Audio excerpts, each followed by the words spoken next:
Si se llevasen el miedo y nos dejasen lo bailado para enfrentar el presente, si se llegase entrenado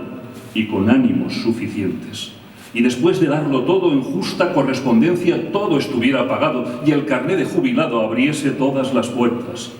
pues quizá llegar a viejo sería más llevadero, más confortable,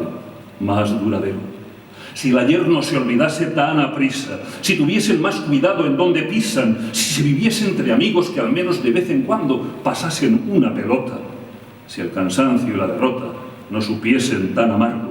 si fuesen poniendo luces en el camino a medida que el corazón se acobarda y los ángeles de la guarda diesen señales de vida, pues quizá llegar a viejo sería más razonable, más apacible, más transitable. Si la veteranía fuese un grado, si no se llegase huérfano a ese trago, si tuviese más ventajas y menos inconvenientes, si el alma se apasionase, el cuerpo se alborotase y las piernas respondiesen, y del pedazo de cielo reservado para cuando toca entregar el equipo repartiesen anticipos a los más necesitados, pues quizás llegar a viejo sería más confortable, más duradero. Quizás llegar a viejo, digo, que sería todo un progreso, un buen remate, un final con beso,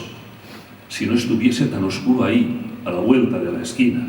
o simplemente si todos, absolutamente todos, entendiésemos que todos llevamos un viejo encima.